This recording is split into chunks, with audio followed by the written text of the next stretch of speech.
Welcome to the Beyond the Diagnosis podcast. I'm your host, Dr. Kylie Burton. If you have been told that your blood work is normal, yet you feel awful, well, this is the place for you, because whether you have a diagnosis or not, I'm going to teach you how to turn those normal labs into real answers, healing, and hope. So grab your blood work. Come join me. Here we go. Welcome to the Beyond the Diagnosis podcast. I'm your host, Dr. Kylie Burton. Have you ever gotten onto social media and thought, you throw out a question, or you jump on a Facebook group and you throw out a health question and you have a million different people with their different opinions, and some people say that they're an expert in this, and how do you sort through all the madness, and where should you actually go? Who should you be listening to? That's the topic of our conversation today. She's one of the experts that you should be listening to, not these random strangers on Facebook. So let's talk about it. Sarah, give us a little bit of your background. Sure. Thanks for having me, Kylie. So my background is I started off about 17 years ago as just a generic run-of-the-mill health coach, got health coach certification just to kind of help my family. I had little kids at that point, and then it progressed into... Is this when you had Lyme? Yeah, I did. I had Lyme. I've had Lyme since I was 7. 7? Undiagnosed at 7. Mm-hmm. Yeah, I was bitten at age 7. So it Holy. wasn't, I didn't find out till I was 35. That's what I had. So I had it from age 7 to 35. So my wanting to become a healthcare practitioner, really just for my family at first, and then it expounded upon from there, was because of being sick for so long. And then, so it was health coach, and then I did a equivalent of a master's degree in herbal medicine, and then a master's degree in nutrition from New York Chiropractic College.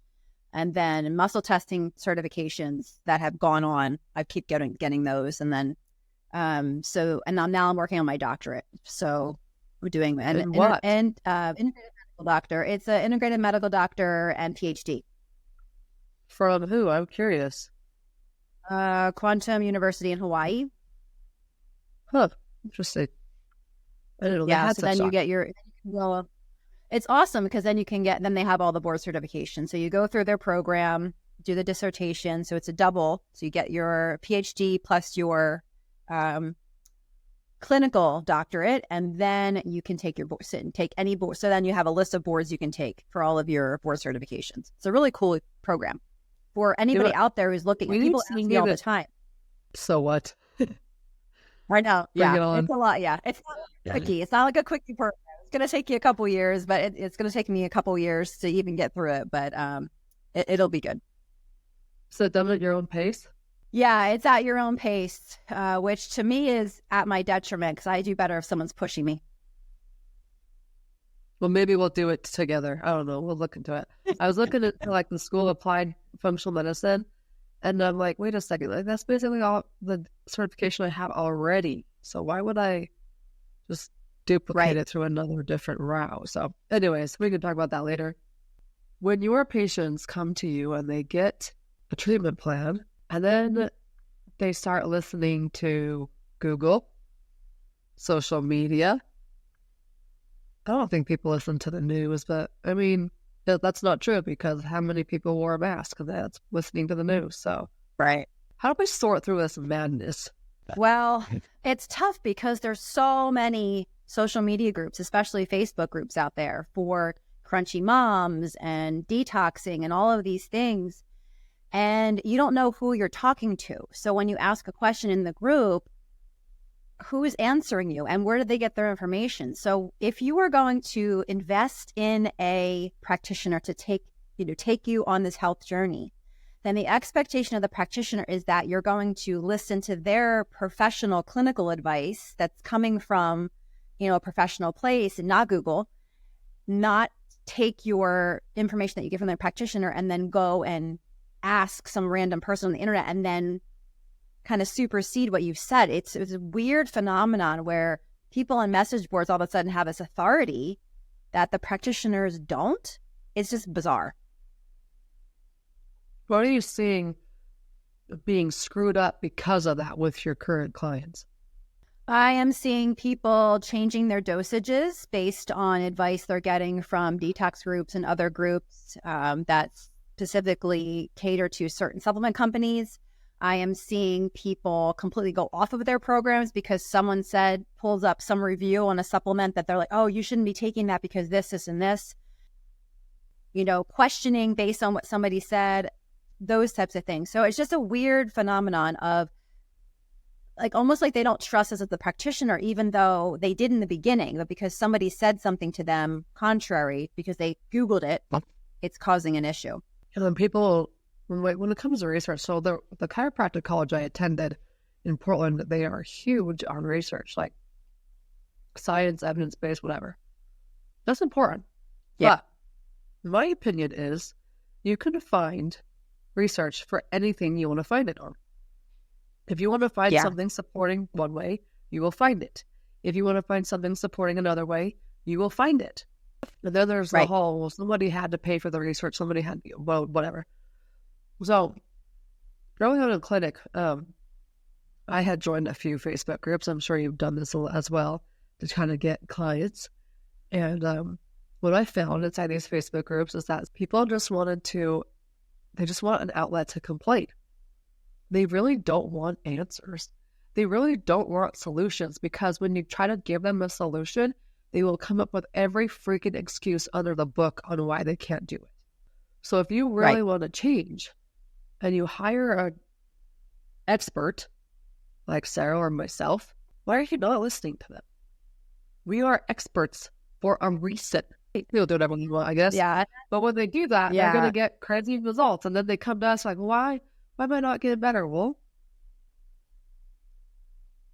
did you stay on the plan I recommended you? But it's some Joe Blow on Facebook. Yeah, it's that. Yet. All right, your turn to rant. My rant is 30 seconds and it's over. No, it's just frustrating because I feel like I go to experts to take care of my health. I always sought out experts to help me with my own health. And then when people seek me out, my expectation is that they trust me, because we build that trust. We have that rapport. So when I posted that, I actually took it down. I posted this on my Facebook page the other day about how it was creepy to see patients of mine posting on message boards. I'm like, why don't they just ask me? And another practitioner had posted, maybe they just don't trust you. And I'm like, you know what? No, that's not it. Because I have seen over 100,000 patient visits in 10 years. I have built a rapport and a trust. I spend a lot of time with my patients. It's not that they don't trust me. It's just that they don't trust themselves, and they have so many voices in their head that they need somewhere else to go to, like you said, complain or vent or ask questions, because that's just kind of the society we live in now. You just kind of put everything out there on social media. So that's kind of where we're at. And you ask Siri, hey Siri, what's wrong with me? You're a doctor. You've been trained by AI and whatever the heck else is out there. Right. We're kind of joking around this, but this is a big problem. This is a huge problem. I remember, there's a guy in my Facebook messaging right now who's like, who would spend $300 or $700 a month in supplements? Unless they're going to guarantee my results, I'm not doing that. Then I said, well, I'll guarantee my results, but I can't guarantee the effort you're going to give me. So why would I guarantee something? And if you're going to whine and complain about $300 or $700 a month in supplements, you're not ready for me. You're not ready to actually heal. Yeah.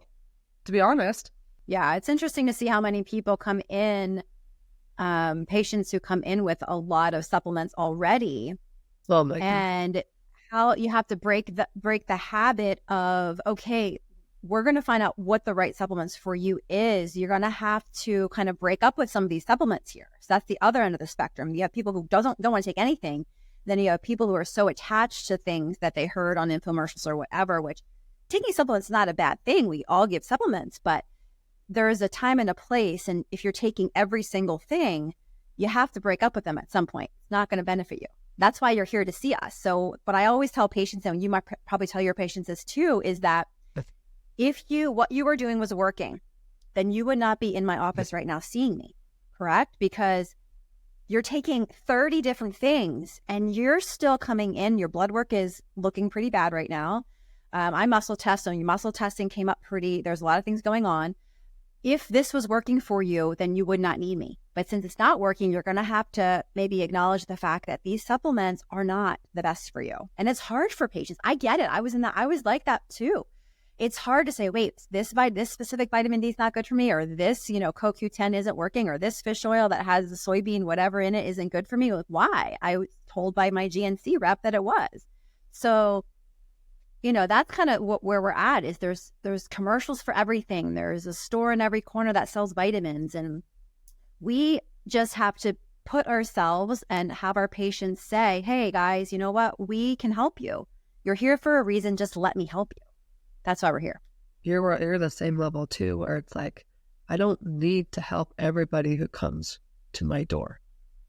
I don't need to help everybody who comes knocking and sending me a message. I will help those who are ready to truly be helped and to truly feel better, because there's way more to it than just taking supplements. So, right.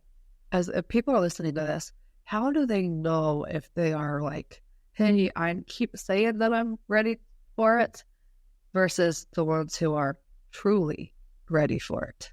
I feel like we can kind of tell if you're ready by, I guess, your level of hesitation in accepting what we as practitioners have to offer. If you're all in, if you're like, whatever, I will do whatever it takes, that's the kind of people that my expectation is that come through the door. Most of the people that come and see me have done all the things, and we're the last stop on this long train. We're like the caboose, right? They've done everything else. They come to us.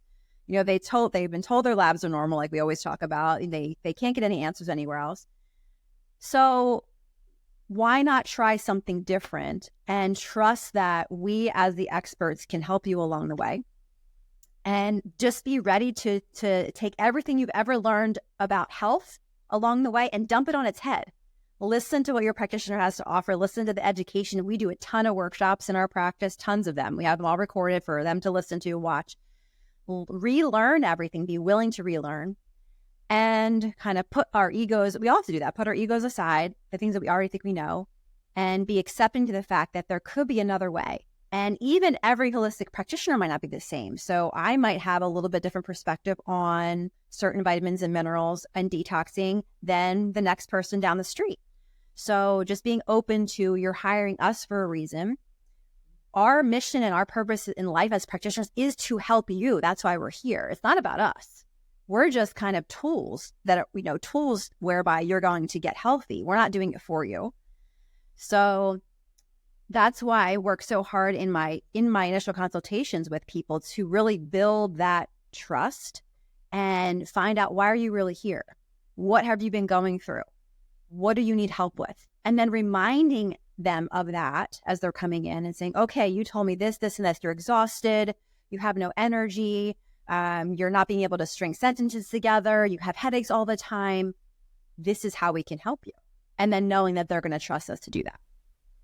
Yeah. One of my big things on knowing whether someone's ready or not is the 5-letter word nobody likes to talk about. Money. When you stop that money, that investment down, do they find a way?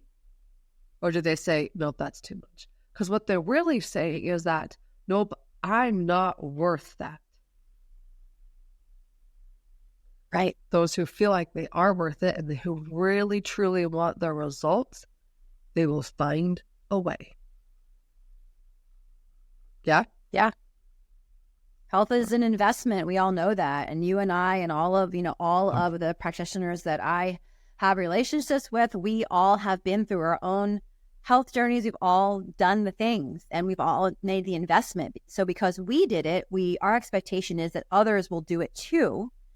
And the excuse that I don't like the most is I have to talk to my significant other. That's the one that I feel like it's almost like a cop out. Like, I get it. If you're going to plunk $3,000, $5,000 down, that's maybe not what you were expecting. How many times have we done that without asking your husband? I never ask. I never asked either. So that's a cop out. Right. So for me, I'm like, well, how come so many people, I think we might have talked about this before, or maybe I've heard you say this, is that if you're getting that excuse, then you feel that way. But for me, I don't ask, I just do. And then I what is the saying? You ask forgiveness later. Like you just do it and ask forgiveness later. That's kind of my thing. Like, oh, oops, sorry. I spent this money. It's good. It's fine. So for me, my health and my kids' health is always the priority. So even when I switched over to organic food, it was like, I'm switching, we're doing this, like switching on my personal care products, my cleaning products. I cleaned out my whole house and put everything in a box. And my husband's like, what is all this? I said, oh, I bought all new stuff that's going to be good for us. And he's like, okay. And I'm like, it wasn't even a issue. So I think that coming into it, if you know that you're unhealthy and you're going to see a practitioner, your significant other also knows that you're unhealthy as well, right? Because you live in the same house. So wouldn't they want you to get well? Why is it even a discussion? It should be already a given. I'm going to go to this practitioner. I know I'm probably going to have to pay out of pocket. It's already should be a done deal, right? So maybe our job as practitioners is to get out there and educate that people before they even come in to kind of prep them, saying about the investment and about all of that. And I don't know, maybe that's not a thing, but I feel like that's what I've tried to do is let people know ahead of time, this is kind of what it's going to be. But yeah, that excuse is really frustrating. Yeah. And I say, I've had people say, well, I just don't have the money. And that's fine. If you don't want to find it, you don't want to find it. But notice I said that differently. I don't have the money is your excuse. I don't want to find the money. That's the reality. Right. People will find whatever they want to find money for. Yeah. I mean, I have a perfect example. I have a patient who's been with me my entire time in practice from day one, single mom. And she said to me, I am going to do whatever it takes to come and see you. And she did. She literally sold stuff on eBay. And she did all the things. And she has been my patient for 10 years, probably about 10 years. And it's interesting. It's so interesting to me how some of my best patients are the ones who I know don't have money, right? But they found it and they are thriving and they are my biggest referrers. They tell everybody about our practice. And it's just, you have the money to spend where you're going to spend it. We all have iPhones, I want people to be excited about this. I don't want someone dragging their feet.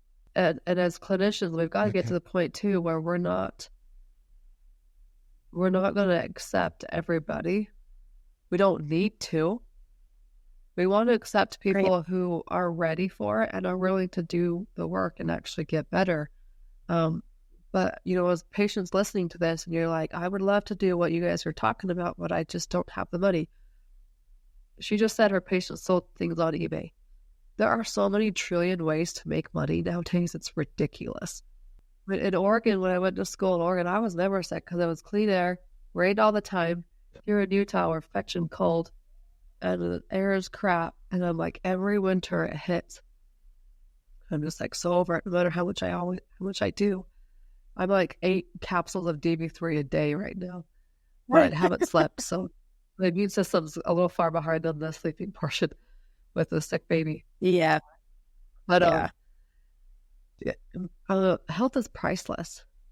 So whether you have a $10,000, $50,000, I mean, I talked to a surgeon yesterday.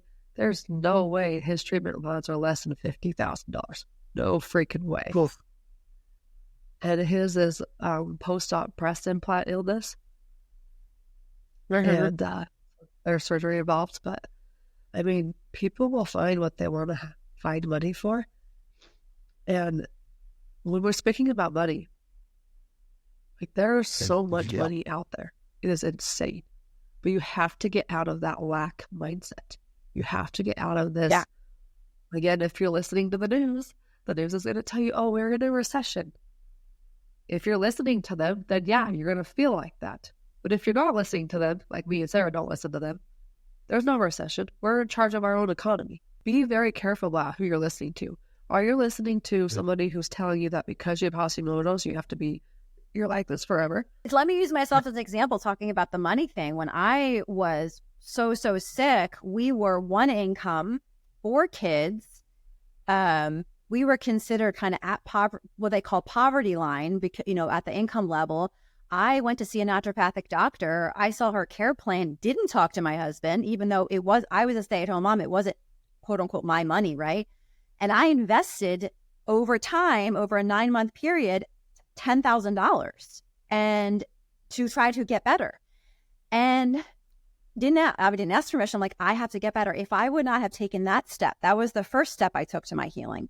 The second step was going back to school and deciding I was going to take control of my own health and do this. We did not have the money to do that at that time. I was going to have to plunk down $30,000 for one program and another 18 for another to get my education. And I didn't, again, my husband actually looked at me and said, if not now, when? Like, you have to do this. And if I would have gotten into my scarcity mindset and said, you know what, I don't have the money, I don't know where I would be, because at that point in my life, I could barely leave my house. I was stuttering. I was overweight. I was fatigued. My thyroid was going crazy. I was a mess, physical health wreck, and trying to raise my kids and all of that. And I don't know where I would be today at age 45 if at 35 I did not take that leap of faith and say, you know what? It's just money. Like, stop thinking that it's going to make or break me. Just do it. And we just did it. And here we are. So that's my encouragement. Just do it. You can, like you had said, you can find ways to get the money. It's not about the money. It's about your health. And if you're sick, I know people that are sick. I know people my grandmother was sick for decades. And that was one of the reasons why I wanted to be a practitioner, was to not be sick for decades, because I already was. I was really sick from age 20 to 35. So 15 years. I didn't want that for myself. I didn't want that for my family. So health is truly wealth. And if you don't have your health, you really don't have anything, because the price of sickness is so high, not only for you as an individual, but for everybody that's connected with you. You said something that I want to bring out and reiterate again, where, you wanted this for your family. You had 4 little kids. They needed a mom. They needed their mom to be healthy and thriving. There's another individual I was just working with recently where she gets incredibly disastrous postpartum depression, where she's like put in the hospital on 24-hour surveillance, kind of postpartum depression. And yeah, she's got 2 kids right now and she wants 4. And I said, look, I know you want 4, but is it worth having 4 kids and them not having their mother? Or is it worth you just having the 2 kids and getting yourself healthy so that you can be fully present for the 2 kids? And not to mention the man you married, 8 years ago, he doesn't need to suffer either. So it really is us moms who are like, we have a hard time doing things for ourselves. 1, that's a bad mentality, but 2, it's not for yourself. It's for everybody around you. Right. No, you can't pour from an empty cup. I've said this. Yeah, I said in the chapter I wrote in the collaboration book that we all did with you, the main point that I wanted to drive home in that chapter was that as a mom, you can't pour from an empty cup. And I was trying to pour from a cup that was empty for years, and literally trying to squeeze every last drop from that stinking cup. And it wasn't working. I was not, I was so emotionally messed up when I was sick like that my kids were not taking the brunt of it, but I was so short fused. Like, everything was my adrenals, my thyroid, everything was so like this, that every little thing was like a big disaster. So, my kids will say to me, remember, Mom, when I would spill stuff, you'd be like, you'd freak out. I'm like, yeah, I'm sorry. I've had to apologize to my kids. Like, it was the end of the world. Now, something crashes on the floor and it's no big deal. They almost look at me like, and they're almost all adults now. They look at me like, are you going to be upset about that? I'm like, no, we're good. Adrenals are good. We're good. So it's just that thing. Like, I want to be able to help other moms not have to, and I'm trying to get emotional here, not to have to go through that alone, because I know what it's like to raise little kids and not have any answers about why you're feeling like this, have things so out of control.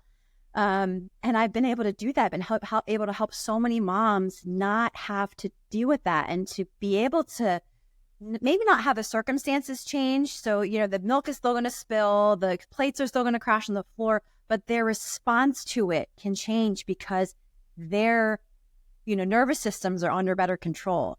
And that's the difference. That is where the rubber meets the road. That is what makes it all worth it. That I can help a mama fill her cup, then my purpose in life has been fulfilled. Yeah. Let's dive into that, where someone is sitting there and they're thinking, wait, me being short fuse is actually adrenal fatigue. Me being this way is not who they are. It's not who you were. It's the fact that your body is trying to send you messages that you need help. Yeah. And learning for me that it wasn't just about the adrenals. It wasn't just about my thyroid. It was also about the mitochondria dysfunction, and then learning about that and being able to teach patients about, keep going, keep getting into the root of what's going on. I remember in my early 30s where I probably would have been diagnosed with PMDD because when I would go near my menstrual cycle, I would get so emotionally erratic that I would put myself in timeouts. I would lock myself in my room because I'm like, I couldn't figure out what was wrong with me. I would be just so 0 to 60 so fast.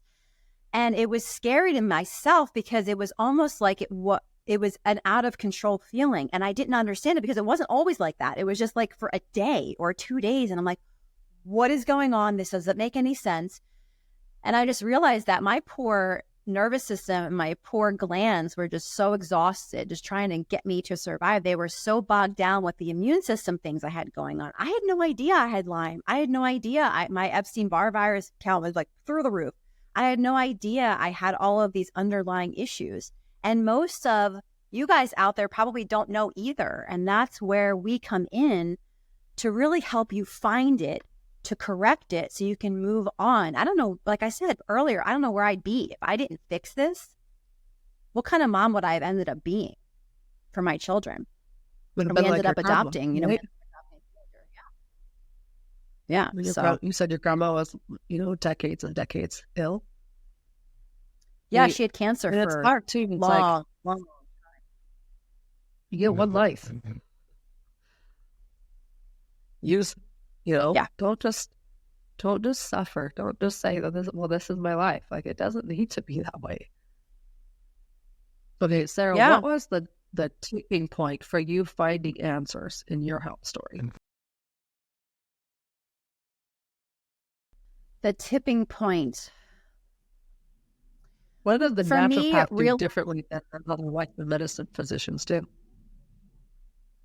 Well, the naturopath that I went to didn't get the results that I wanted to from the naturopath. So then that's when I made the decision to take matters into my own hands and I found a muscle testing practitioner because I had one in California previously that was helping me. And then I moved and there wasn't one where I lived.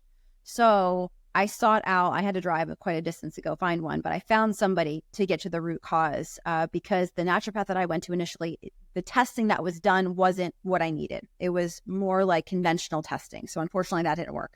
What really worked was going through a muscle testing program and then elaborating on that and then going through that later on. So that's kind of where my journey ended up, and then being able to do that for other people. But the tipping point was I couldn't do it myself. I was trying to study everything alone. I was following a Weston A. Price way of eating. I was fermenting everything, soaking everything, sprouting everything. My house looked like a petri dish. It was crazy. I was the healthiest, sickest person that I knew because I wasn't getting to the root. I don't care how much you change your food. It doesn't matter if you don't get to the root. So there was this step I was missing. You're the healthiest, sickest person in the world. That is so many people. Yeah. I did all the right things, Kylie. I was like, I don't understand. I'm doing everything right. But I wasn't, not for me. Wasn't really right for me because I wasn't getting into the root cause of what was really going on. My immune system was running amok. And just changing my food wasn't going to get it. So what did? Yeah, finding out what I really had going on. Finding out that my labs were actually a mess and that I had Lyme, that I had toxins. So I have had 6 miscarriages in my childbearing journey, 6 of them. And you got a lot of babies to raise the rest of your life, sweetheart. I know. I got a lot of them. You better keep your health up. And yeah. So I was full of heavy metals. I had a lot of vaccines at age 20 when I lived overseas. I didn't know better. And I had a lot that sent me into an autoimmune tailspin. And so I had heavy metal toxicity, vaccine. I don't really like to call them vaccine injuries, but definitely a reaction that sent me into a cascade of autoimmune issues. Yeah. So the vaccine trigger was already there because I already had Lyme. It was already there. And then the heavy metals from the childhood vaccines, all these things. So I had mold and metals and Lyme, and so everything, like all the things. I couldn't eat anything either. So every food I was reacting to water. So I was at the point where I either do something or I die, because I don't know how I can my body can keep on going if I can't even eat food. I can't even drink water without having reactions. So it wasn't until finding the root cause, getting on the right supplements for me, specifically for me, that I started to see the progress and was able to come out of that and live. So I really feel like holistic healthcare saved my life. Muscle testing saved my life. Doing things from a functional perspective saved my life. Doing things differently. No, going back to our original thoughts here. As you were on your journey, if you're recovering from horrendous health, did you branch off and ask Google or your best friend or whoever it was for health advice over your naturopath? You know what I did was when I was on my health journey, I was also in school. So what I would do is I would ask my professors. I was asking my peers. So I was asking fellow students who I was in school with, because we were in the same path. I wasn't asking. Now, did I do that before? Yeah. So I used to do that. So I get it. I get why people do that. So I remember when my kids were little, I was part of the Baby Wise community. And I was actually one of the moderators on there and helping people answer questions as a health coach. And that was kind of my world 18 years ago. But so I get it. But when you know better, you do better. And I realized as I was going through my journey that if I wanted to get better, I had to ask people who've A, been there, and B, who actually know what they're talking about, and not just saying, oh, let me look that up. So most of the answers you're getting on the Google is literally you're asking a question, someone's picking up their device and they're looking it up on Google or a search engine, and then they're giving you that answer on that message board because they don't know, or they're using their own experience, which may or may not be valid or right for you. So it's so confusing. And I knew I didn't want to do that because I was going to get really crap advice. Make sure you're listening to the right people. And you're following the directions of those who have the expertise and the knowledge.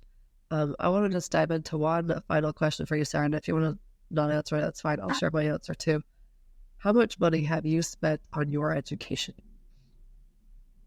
Oh my gosh. Woo-hoo. $250,000. Yeah, easy. Same here. Yeah, same here. Easy, $250,000. Yeah. I would rather trust those of us who've actually put our money where our mouth is than someone who is going to just say, oh, I got a health certification, or heck, I don't have anything but Google's right here in my hand, or just experience. So just be very, very careful who you guys are asking for information from. And that probably includes AI, and it probably includes Siri as well. So get them from the right sources. And that's a wrap. Thanks, Sarah. How can people find you?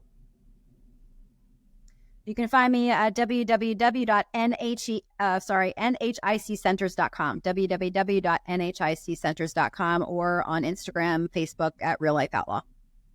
All right, y'all. If you actually truly want to get better, reach out to Sarah. Hey, if you're new here, welcome aboard. If you're coming back, welcome back. I'm coming back as well. In fact, we're going to have new episodes every Wednesday right here on the Beyond the Diagnosis podcast. If you love what you just listened to and love what you've been listening to, I would be honored to have you leave a review. Leave it on the place where you listen to your podcast, so that way more people can find this podcast and get answers from their blood work as well. I'm Dr. Kylie, and I'll see you next week.